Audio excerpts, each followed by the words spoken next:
Now, the United Kingdom is a union of 4 countries, and just remember that each of these countries have their own unique history and culture, and they are very proud countries. We're going to learn about the UK quite a lot in this course, but here is a very short introduction to each of the countries. Now, let's start with England. England is the most populous part of the United Kingdom, with about 84% of its citizens. They are 53 million people, and most of them live in the southern part of England. Now, England is very industrialized and the richest, most prosperous part of the UK, with one of the largest economies in the world. Then a little bit about London, the capital. London has about 13 million citizens and is the largest metropolitan area, not only in the UK but also in the European Union. London is a leading global city, and by that we mean they are leading and very important in the arts, in commerce, education, entertainment, fashion, finance, media of course, research and development, and of course tourism, and all of this contributing to its prominence on a world scale. So London is a fantastic city and very important. Also, of course, London holds the Houses of Parliament and Buckingham Palace. Now, before we move on, I just wanted to mention the proud sporting heritage of England. Of course, football is the national sport. They have their own national team. But remember that a lot of sports originated in England. I can mention cricket, boxing, tennis, badminton, rugby. There are many sports that started here. And also, just a quick note, England is a fantastic country with lots of heritage and culture. So if you ever go to England, please step out of the cities and visit the countryside. There's a lot to see, great monuments. So let's move to the next country, which is Scotland. The Scottish Enlightenment in the 18th century transformed Scotland into one of the most important commercial, intellectual and industrial centres of Europe, and the Scottish are immensely proud of their country and culture. Now, there are about 5.2 million people in Scotland, and the capital is Edinburgh, where you also find the seat of the Scottish Parliament. With almost 500,000 citizens, it is the second largest city in Scotland after Glasgow.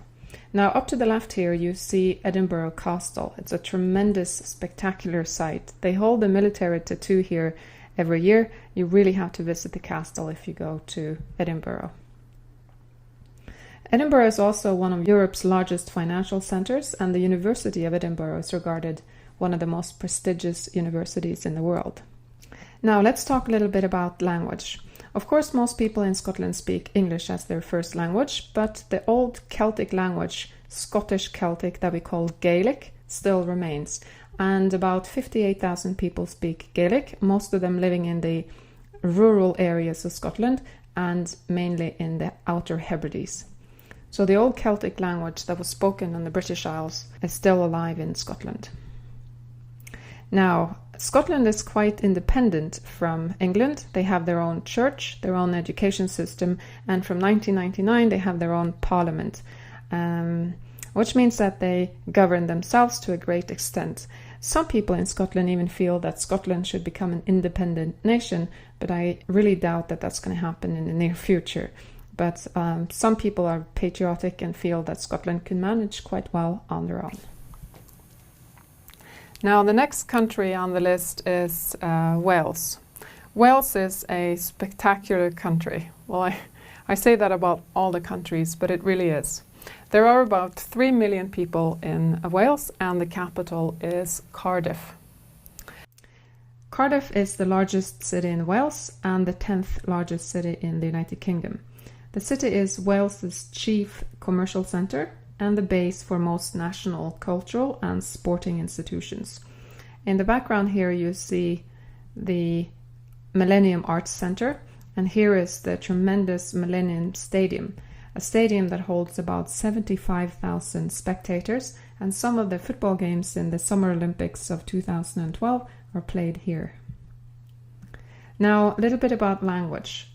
Most people, of course, speak English, but Welsh, the old Celtic language in Wales, is very important and has become an official language.